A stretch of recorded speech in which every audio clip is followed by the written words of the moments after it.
स्वागत है आप सभी का हमारे YouTube चैनल में। और आज इस वीडियो में हम चर्चा करने वाले हैं सीबीएसई बोर्ड के क्लास 10th की ज्योग्राफी का पहला चैप्टर, जिसका नाम है रिसोर्सेज एंड डेवलपमेंट। इस वीडियो में मैंने इस चैप्टर के जो इम्पोर्टेंट पॉइंट्स हैं, जहां से क्वेश्चन आपके एग्जाम में आ सकते हैं, उनको हमने इसमें इंक्लूड किया है और उसको हमने एक्सप्लेन किया है।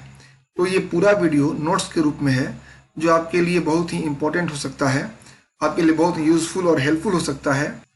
इस वीडियो को ध्यान से देखने के बाद आप इस टॉपिक से आने वाले जितने भी एमसीक्यू क्वेश्चंस हैं, या one word answer type question है, या शॉर्ट आंसर टाइप क्वेश्चन है, या लॉन्ग आंसर टाइप क्वेश्चन है, उन सभी क्वेश्चंस को आराम से कर सकते हैं। इसलिए आप पूरे वीडियो ध्यान से देखें और जहां जहां भी अंडरलाइन किया हुआ है या जो जो पोर्शन हाईलाइटेड है, आप उनको जरूर याद करें।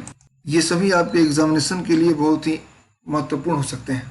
आइए शुरू करते हैं, लेकिन इससे पहले कि आगे बढ़ें, आपसे एक रिक्वेस्ट करना चाहेंगे कि यदि आप हमारे इस चैनल में पहली बार आए हैं तो आप इसे सब्सक्राइब करें, अच्छा लगे तो लाइक जरूर करें, दोस्तों के साथ शेयर करें और अपने वैल्यूएबल कमेंट्स हमको जरूर दें, ताकि वीडियो को और भी इम्प्रूव किया जा सके। आइए शुरू करते हैं। पहला पॉइंट है everything available in our environment which can be used to satisfy our needs, provided it is technologically accessible, economically feasible and culturally acceptable, can be termed as resource।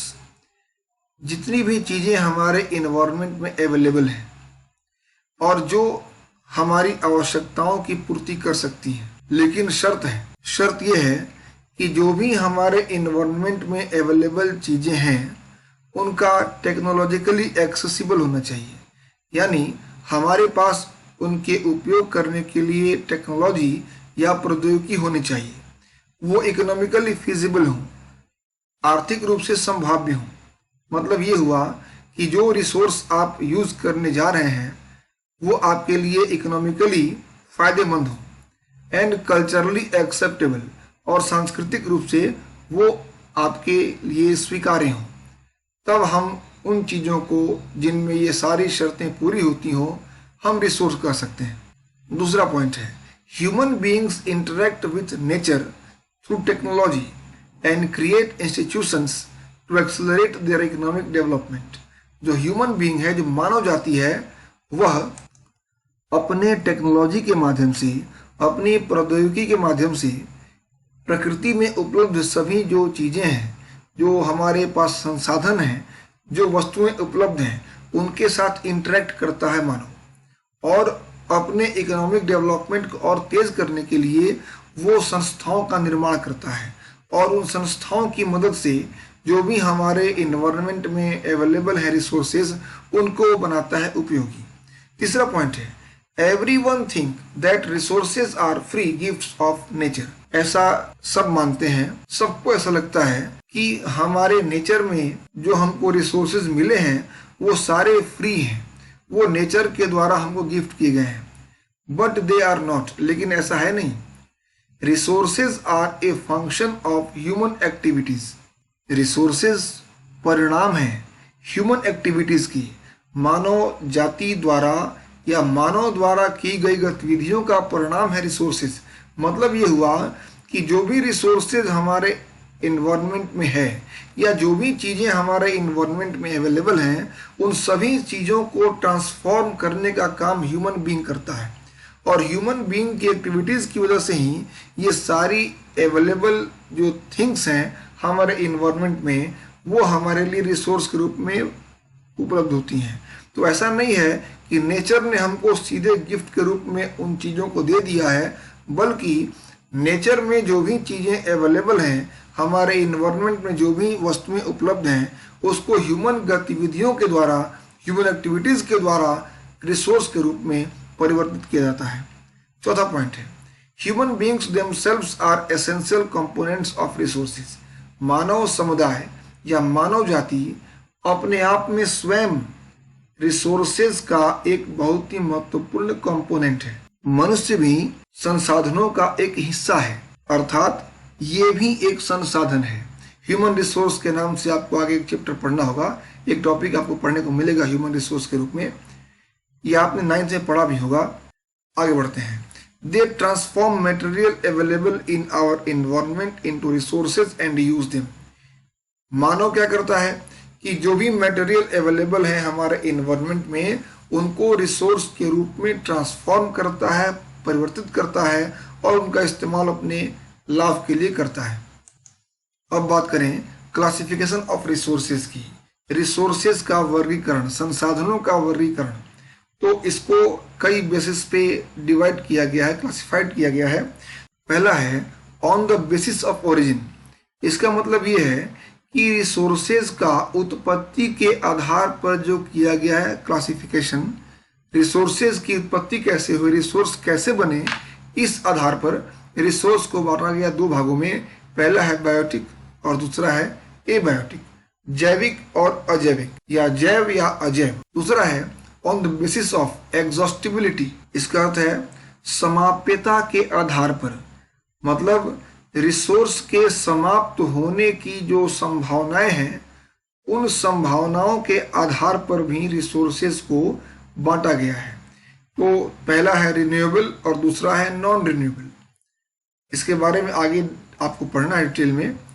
तीसरा जो क्लासिफिकेशन है वो है on the basis of ownership, अर्थात स्वामित्व के आधार पर, मतलब रिसोर्सेज पर किसका अधिकार है, इस अधिकार के आधार पर भी रिसोर्सेज को क्लासिफाई किया गया है, जिसमें है इंडिविजुअल व्यक्तिगत, कम्युनिटी अर्थात सामुदायिक, नेशनल अर्थात राष्ट्रीय और इंटरनेशनल अर्थात अंतरराष्ट्रीय। और जो चौथा क्लासिफिकेशन है वो है on the basis of status of development. Development के स्टेटस के आधार पर, अर्थात विकास के स्तर के आधार पर, विकास किस स्तर तक हुआ है रिसोर्सेज का, रिसोर्सेज कितने डेवलप हो पाए हैं, कितने यूजफुल हो पाए हैं, इस आधार पर भी हमने रिसोर्सेज को क्लासिफाई किया है। जिसमें पहला है पोटेंशियल, इसकी हिंदी होती है संभावी संसाधन। दूसरा है डेवलप्ड रिसोर्सेज, विकसित रिसोर्सेज। तीसरा है स्टॉक, मतलब जो होते हैं भंडार वो। और चौथा है रिजर्व्स, मतलब संचित कोष जो हैं, जो हमने रिजर्व रखे हैं। तो रिसोर्सेज किस हद तक यूजफुल हो पाए हैं, इस आधार पर भी रिसोर्सेज को क्लासिफाई किया गया है। तो ये मुख्य चार आधार हैं जिन आधारों पर हमने रिसोर्सेज को क्लासिफाई किया है। यहाँ आप देख सकते हैं रिसोर्सेज का क्लासिफिकेशन जो है, सबसे पहले आपको मिलेगा नेचुरल और ह्यूमन रिसोर्सेज। और अभी हम जो चर्चा करने जा रहे हैं वो मुख्य रूप से नेचुरल रिसोर्सेज की चर्चा हम कर रहे हैं।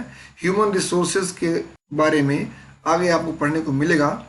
तो ह्यूमन रिसोर्सेज के अलावा जो नेचुरल रिसोर्सेज हैं उनको कैटेगराइज किया गया, पहले रिन्यूएबल, नॉन रिन्यूएबल। रिन्यूएबल को ही बांटा गया है कंटिन्यूअस और फ्लो में, एग्जाम्पल है विंड और वाटर। और बायोलॉजिकल, और उसके बाद बायोलॉजिकल को डिवाइड किया गया नेचुरल, वेजिटेशन और वाइल्ड लाइफ। नॉन रिन्यूएबल की बात करें तो नॉन रिन्यूएबल को क्लासिफाई किया गया है रिसाइकलेबल रिसोर्सेज, जो रिसाइकल हो सकते हैं जैसे मेटल्स, और नॉन रिसाइकलेबल जिन्हें हम रिसाइकल नहीं कर सकते हैं, जिन्हें हम दोबारा फिर से उपयोग के लायक नहीं बना सकते हैं, जैसे कि फॉसिल फ्यूल्स। आइए जानते हैं विस्तार से कि अलग अलग बेसिस पे रिसोर्सेज को कैसे क्लासिफाई किया गया है और इसके मुख्य एग्जाम्पल कौन कौन से हैं। तो सबसे पहले बात करेंगे on the basis of origin, उत्पत्ति के आधार पर। तो सबसे पहला हमने कहा आपसे बायोटिक रिसोर्सेज अर्थात जैव संसाधन। These are obtain from biosphere and have life such as human beings, flora and fauna, fisheries, livestock etc। यह जो बायोटिक रिसोर्सेज हैं या जो जैव संसाधन हैं, ये संसाधन हमें प्राप्त होते हैं बायोस्फीयर से, जैव मंडल से, एंड हैव लाइफ, और इसमें जीवन होता है। तो वैसे रिसोर्सेज जो हमें जैव मंडल से प्राप्त होते हैं और जिनमें जीवन होता है, उनको हम कहते हैं बायोटिक रिसोर्सेज या जैव संसाधन। इसके एग्जाम्पल कौन कौन से हैं? ह्यूमन बींग, मानव समुदाय भी, मनुष्य भी एक एग्जाम्पल है बायोटिक रिसोर्स का। उसके अलावे फ्लोरा एंड फौना, हमारे जो वनस्पति जगत हैं या हमारे जंतु जगत है। फिशरीज, जो हमारा मत्स्य जीवन है, और लाइव स्टॉक जो हमारे पशुधन है, ये सारी चीज़ें आती हैं बायोटिक रिसोर्सेज में। सेकेंड काइंड इसका है abiotic resources. These are composed of non-living things and are called abiotic resources. अजैव संसाधन वे संसाधन हैं, the resources which are composed of non-living things। याद रखेंगे आप कि वैसे resources जो non-living things से बने होते हैं, वैसी चीज़ों से जिसमें जीवन नहीं होता है, जो निर्जीव चीज़ें होती हैं, उनसे जो रिसोर्स बनते हैं उनको कहा जाता है एबियोटिक रिसोर्सेज, अर्थात अजैव संसाधन। और इसका एग्जाम्पल है रॉक्स एंड मेटल्स, जो हमारे पत्थर हैं, चट्टाने हैं और जो धातुएं हैं, ये आती हैं एबायोटिक रिसोर्सेज में या अजैव संसाधन में। दूसरी बेसिस है on the basis of exhaustibility, समाप्यता के आधार पर रिसोर्स के समाप्त होने की कितनी संभावना है, इस आधार पर भी रिसोर्स को क्लासिफाई किया गया है। पहला है रिन्यूएबल रिसोर्सेज, नवीकरणीय संसाधन, वैसे संसाधन जिनको फिर से हम रिन्यू कर सकते हैं। The resources which can be renewed और रिप्रोड्यूस्ड बाय फिजिकल, केमिकल और mechanical processes are known as renewable और रिप्लेनिशेबल रिसोर्सेज। वैसे संसाधन जिन्हें रिन्यू किया जा सकता है, जिन्हें फिर से नवीन किया जा सकता है या रिप्रोड्यूस किया जा सकता है, मतलब फिर से उत्पादन उनका दोबारा हो सकता है। कैसे हो सकता है भाई? ये उत्पादन हो सकता है फिजिकल प्रोसेस के थ्रू या केमिकल प्रोसेस के थ्रू या मैकेनिकल प्रोसेस के थ्रू। तो ऐसे संसाधनों को हम बोलते हैं रिन्यूएबल रिसोर्सेज या रिप्लेनिशेबल रिसोर्सेज। रिन्यूएबल का मतलब होता है नवीकरणीय और रिप्लेनिशेबल का अर्थ होता है पुनः पूर्ति के योग्य जो रिसोर्स हैं, जिन्हें हम फिर से पूरा कर सकते हैं, फिर से प्राप्त कर सकते हैं। For example solar and wind energy, water, forest and wild life etc। ये जो आपको हमने एग्जाम्पल दिए सोलर और विंड एनर्जी के, ये रिन्यूएबल हैं, आप इनका इस्तेमाल बार बार कर सकते हैं, ये समाप्त नहीं हो सकते हैं। वाटर को भी आप चाहें तो बार बार यूज कर सकते हैं, ये रिसाइकल होता है और इस तरह से वाटर साइकिल के माध्यम से आपको फिर से वाटर रिप्लेनिश हो जाता है। फॉरेस्ट और वाइल्ड लाइफ, हालांकि फॉरेस्ट और वाइल्ड लाइफ के यूज के समय हमें बहुत ज़्यादा ध्यान रखना होता है, इसमें कुछ खास बातें और भी हैं। The renewable resources may further be divided into continuous और फ्लो। रिन्यूएबल रिसोर्स को हम आगे और भी बांट सकते हैं कंटिन्यूअस या फ्लो के रूप में। अगला काइंड है नॉन रिन्यूएबल रिसोर्सेज, अनवीकरणीय संसाधन। एक बात आप याद रखेंगे, अभी आपने देखा रिन्यूएबल रिसोर्सेज को, ये समाप्त नहीं होते हैं, बार बार इनका इस्तेमाल हो जाता है, तो इनको एक नाम और दिया जा सकता है नॉन एग्जॉस्टिबल रिसोर्सेज, वैसे रिसोर्स जो कभी समाप्त नहीं हो सकते हैं।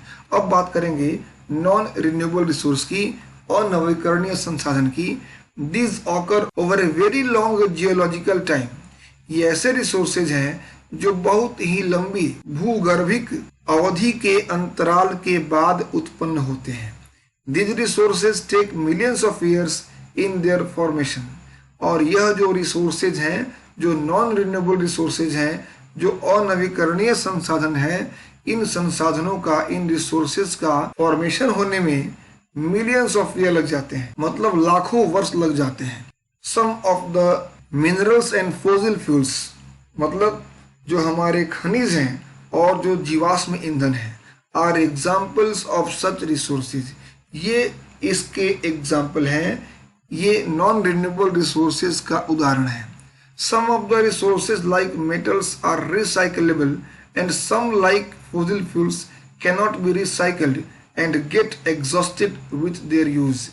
इसमें से कुछ तो ऐसे रिसोर्सेज हैं जैसे कि मेटल वगैरह, जिनका आप रिसाइकलिंग कर सकते हैं, इनको आप फिर से उपयोग के लायक बना सकते हैं, इनको रिसाइकल करके।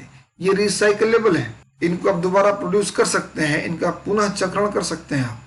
लेकिन जो फॉसिल फ्यूल जैसे कुछ हमारे रिसोर्सेज हैं जो नॉन रिन्यूएबल हैं, जो जीवाश्म ईंधन जैसे रिसोर्सेज हैं ये रिसाइकल नहीं किए जा सकते हैं और ये समाप्त हो जाते हैं इस्तेमाल के साथ ही। लकड़ी, कोयला या नेचुरल गैस ये सभी समाप्त हो जाते हैं अपने उपयोग के साथ ही, दोबारा इनका इस्तेमाल आप नहीं कर सकते हैं। अब बात करें on the basis of ownership, स्वामित्व के आधार पर रिसोर्सेज का क्या क्लासिफिकेशन है। तो सबसे पहला इंडिविजुअल रिसोर्सेज, व्यक्तिगत संसाधन। These are owned privately by individuals. इन रिसोर्सेज पर व्यक्तिगत रूप से किसी व्यक्ति का निजी अधिकार होता है। Many farmers own land which is allotted to them by government against the payment of revenue.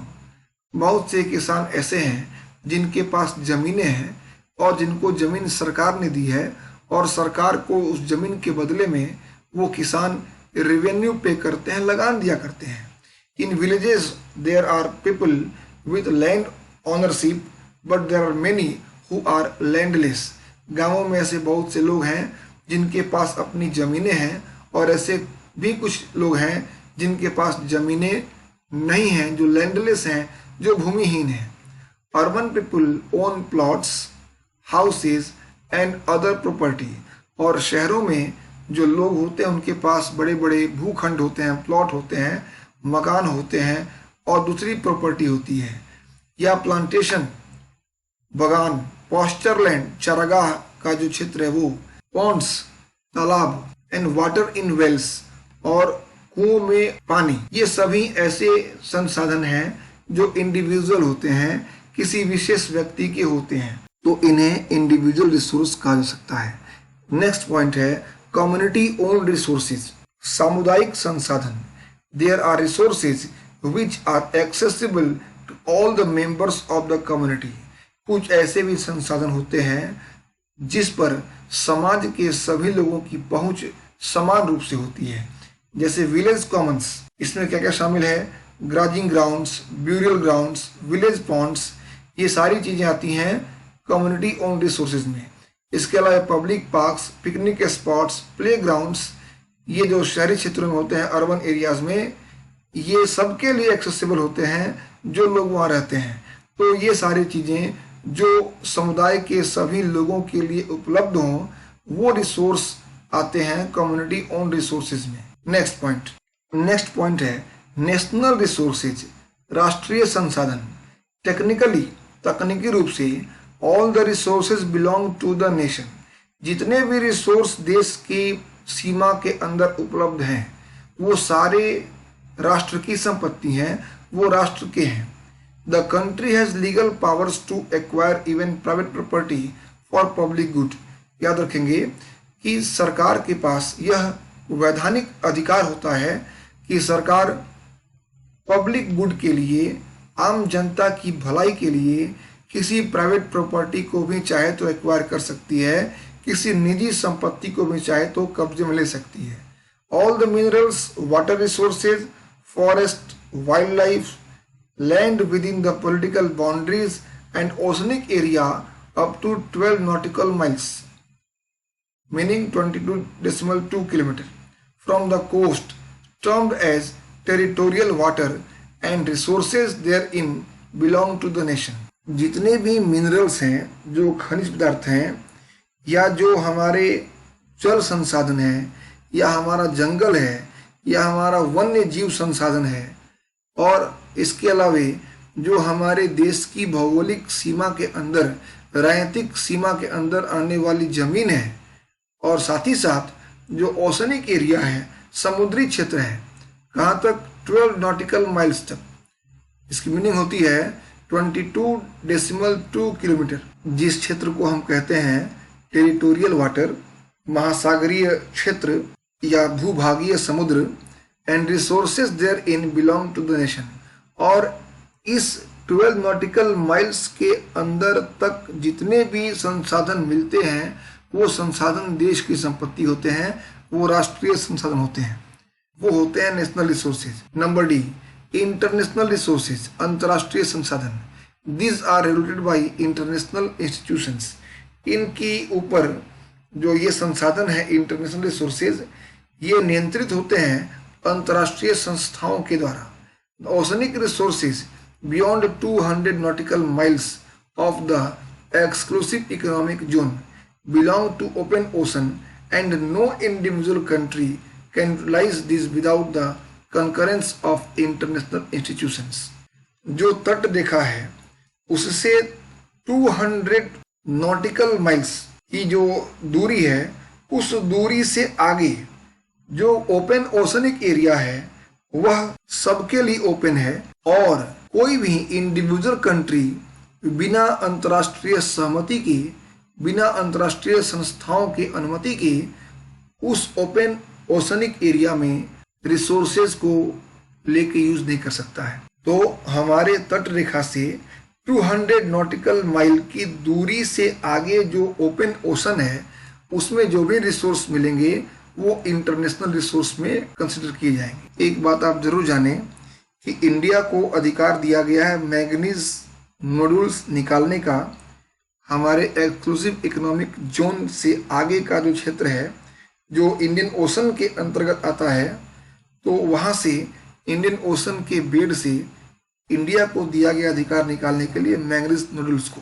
अब बात करेंगे on the basis of the status of the development. विकास के स्तर के आधार पर, डेवलपमेंट के स्टेटस के आधार पर रिसोर्सेज की कौन कौन कैटेगरीज हैं। तो पहला है पोटेंशियल रिसोर्सेज, संभावित संसाधन। Resources which are found in a region, वैसे रिसोर्स जो किसी क्षेत्र में पाए जाते हैं but have not been utilized, लेकिन उनका इस्तेमाल अब तक नहीं किया गया है, वे आते हैं पोटेंशियल रिसोर्सेज में। फॉर एग्जाम्पल के रूप में देख सकते हैं the western parts of India, particularly Rajasthan and Gujarat, have enormous potential for the development of wind and solar energy. Bharat का जो पश्चिमी क्षेत्र है, मुख्य रूप से राजस्थान और गुजरात का क्षेत्र, जहाँ पर विंड एनर्जी और सोलर एनर्जी को जनरेट करने की पर्याप्त संभावनाएं हैं, but so far these have not been developed properly, लेकिन अब तक इनको प्रॉपर वे में डेवलप नहीं किया गया है, तो इनको हम कहेंगे पोटेंशियल रिसोर्सेज।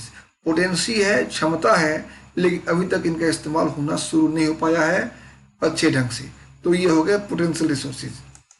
नेक्स्ट है डेवलप्ड रिसोर्सेज, विकसित संसाधन। Resources which are surveyed and their quality and quantity have been determined for utilization, वैसे रिसोर्सेज जिनका हम सर्वे कर चुके हैं, जिनकी हम जांच कर चुके हैं, इनके बारे में हम पूरी तरह से आश्वस्त हो चुके हैं, तो इनका हमने यहाँ सर्वेक्षण कर लिया है और उनकी क्वालिटी और क्वांटिटी को हम पूरी तरह पहचान चुके हैं कि ये हमारे उपयोग के लायक हैं कि नहीं, वैसे रिसोर्सेज को हम कहते हैं डेवलप्ड रिसोर्सेज या विकसित संसाधन।